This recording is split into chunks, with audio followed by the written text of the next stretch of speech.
مرحوم آخوند ملا علی معصومی ہمدانی، یہ آیت اللہ گل پائگانی کے ہم مباحثی تھے، یعنی ان کے کلاس فیلو، اولیاء خدا میں سے تھے، مجتہد بھی تھے، صاحب رسالت تھے، ہمدان کے کچھ افراد ان کی تقلید میں تھے۔ معصومین کی شہادت پر یہ آخوند معصومی ہمدانی مجلس رکھا کرتے تھے اپنے گھر، چاہے مختصر سی مجلس ہو، لیکن کوئی بھی معصوم کی شہادت کا دن ہوتا تھا تو ایسا نہیں ہوتا ان کے گھر مجلس نہ ہو۔ ایک شخص آ کے بیٹھتا تھا مجلس میں، ان کے محلے کا تھا، وہ کہتے ہیں ایسی خوشبو آتی تھی اس سے کہ جیسے دنیا کو کوئی عطر نہیں ہے، یہ کوئی اور معاملہ ہے۔ تو کئی مرتبہ کہتے ہیں ہم نے سوچا کہ اس سے پوچھیں کہ بھئی آپ کے یہاں سے خوشبو کیسے آتی ہے، لیکن موقع نہیں بن پایا اور مومنین ہوتے تھے۔ ایک دن جب کافی اس خوشبو کا میں نے احساس کیا تو مجھ سے رہا نہیں گیا۔ کہتے ہیں کہ میں نے ان سے کہا کہ آپ کچھ دیر کے لیے رک جائیے گا، مجھے آپ سے تھوڑا سا کام ہے۔ مومنین چلے گئے، وہ شخص رک گیا۔ تو آخوند معصومی ہمدانی یہ کہتے ہیں کہ میں نے اس سے پوچھا کہ بندے خدا، میں نے آپ کو اس لیے روکا ہے کہ آپ کے وجود سے ہمیشہ خوشبو آتی ہے، تو یہ تو بتلائیے کہ کون سا عطر یوز کرتے ہیں آپ؟ انہوں نے کہا آغا صاحب میں تو کوئی عطر لگاتا ہی نہیں ہوں، میں تو کوئی پرفیوم وغیرہ یوز نہیں کرتا۔ انہوں نے کہا کہ ہاں مجھے احساس ہے، میں جانتا ہوں کہ دنیا کی کسی پرفیوم یا عطر کی خوشبو نہیں ہے، کوئی ہے آپ میں ایسی نیکی کہ اللہ سبحانہ وتعالیٰ نے یہ خوشبو آپ کو عطا کی ہوئی ہے۔ کہا کہ آغا صاحب میں اگر بہت صادقانہ کہوں نا تو نہ میں کوئی قائم اللیل ہوں، نہ میں کوئی صائم النہار ہوں، نہ کوئی بہت لمبی عبادتیں کرنے والا، وظائف دعائیں پڑھنے والا، ایسا نہیں ہے، بس یہ ہے کہ صلوات بہت بھیجتا ہوں۔ اللہم صلی علی محمد وآل محمد، سبحان اللہ سبحان اللہ۔ ایک اور مل کے صلوات بھیج دیں محمد وآل محمد پر، اللہم صلی علی محمد وآل محمد۔ کیا کثیر الصلوات۔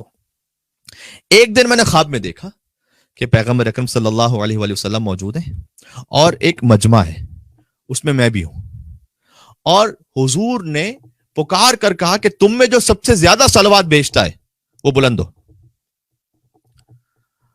کہتے ہیں کہ میں نے اس احتیاط سے کہ ہو سکتا ہے کہ کوئی مجھ سے بھی زیادہ صلوات بھیجتا ہو اس مجمع میں تو نہیں جانتا ان سب کو، تو میں بیٹھا رہا، اٹھا نہیں، شاید یہ تواضع بھی پسند آئی ہو۔ اب آپ غور سے سنیے گا کہ حضور نے دوسری مرتبہ پوچھا کہ تم میں جو سب سے زیادہ صلوات مجھ پر میری آل پہ بھیجتا ہے وہ بلند ہو۔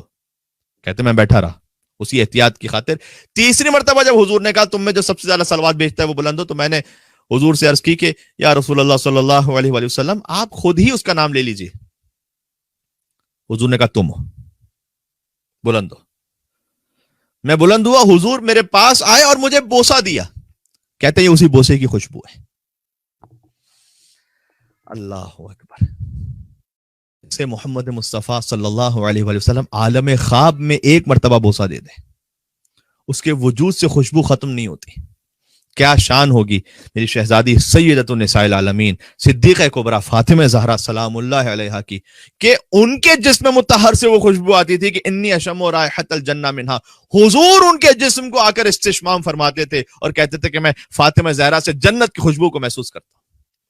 مل کے آل سیدہ پر ایک صلوات بھیج دیں محمد وآل محمد، اللہم صلی علی محمد وآل محمد۔ تو حضور نے بوسہ دیا، کہتے ہیں وہ خوشبو ہے مجھ میں۔ البتہ قوت شامہ بھی اس کے لیے ویسی ہونی چاہیے، ملکوتی، جیسی آخوند ملا علی معصومی کی تھی۔ ہر ایک کا شامہ ایسا نہیں ہوتا کہ وہ حجت خدا کی اس خوشبو کو پہچان سکے، کیونکہ ملا علی معصومی ہمدانی کہتے ہیں کہ میں جب بھی وہ شخص حتیٰ یہ کہ نوک کرنے آتا تھا نا میرے دروازے پر، گھر کے اندر مجھے اس کی خوشبو سے سمجھ میں آتا تھا کہ یہ آ گئے۔ تو ایک تو جس کے وجود سے خوشبو آ رہی ہے اس کا خلوص، اس کا تواضع رسول اللہ کے سامنے صلی اللہ علیہ وآلہ وسلم، پھر خود ان کا قوت شامہ کہ وہ اس خوشبو ملکوتی کو محسوس کر سکے۔ قرآن میں نا کہ جب حضرت یوسف علیہ السلام کے پیراہن کو مصر سے کنعان لا رہے تھے، جہاں حضرت یوسف علیہ السلام کا خانوادہ رہتا تھا، مصر سے کنعان، تو قرآن میں کیا ہے، سورہ یوسف آیت نمبر 94، حضرت ایوب علیہ السلام کہتے ہیں کہ انی لاجد ریح یوسف، میں حضرت ایوب علیہ السلام حضرت یعقوب علیہ السلام معذرت حضرت یعقوب علیہ السلام کہتے ہیں کہ میں یوسف کی خوشبو کو محسوس کر رہا ہوں. انی لاجد ریح یوسف، وہ مصر سے کنعان لایا جا رہا ہے ابھی پیرہن. قوت شامہ ہے، حجت خدا کی خوشبو اور مہک، ایک اور حجت خدا اسے محسوس کر رہا تھا.